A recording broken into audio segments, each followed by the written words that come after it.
বড় খোকা, আমার শরীরটা খুব খারাপ, মনে হয় আর বেশি দিন বাঁচবো না।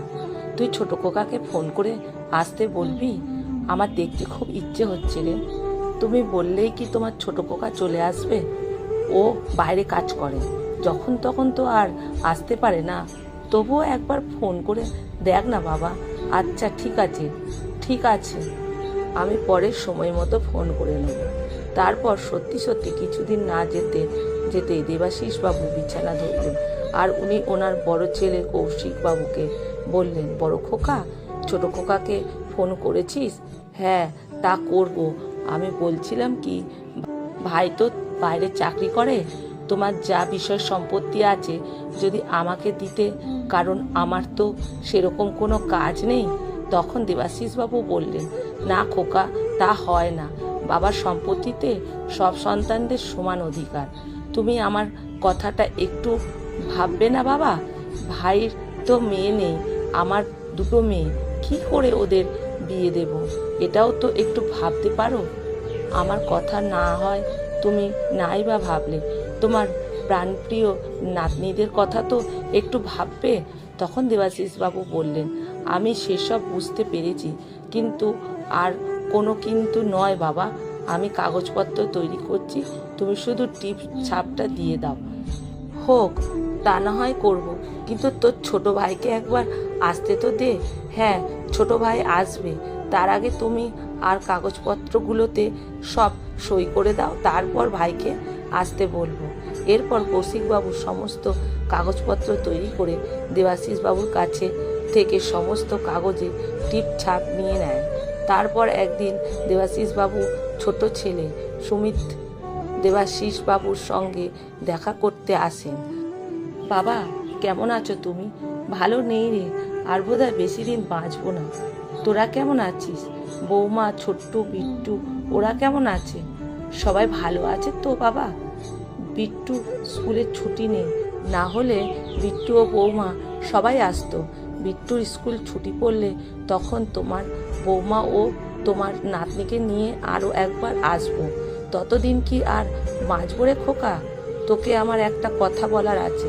আমার যে বিষয় সম্পত্তি আছে সব তোর দাদা কি লিখে দিয়েছে?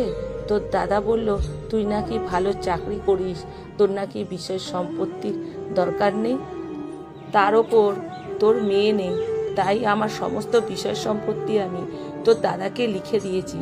আর বলেছি তোর যদি কোনো বিপদ আপদ হয় তোকে যেন দেখে, মানে তোর পাশে দাঁড়ায়।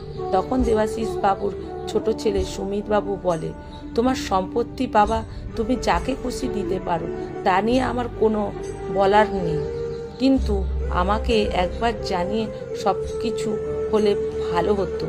আমার চাকরি আজ আছে, কাল নেই, যখন থাকবে না আমি এক নিমিষে পথে বসে যাব।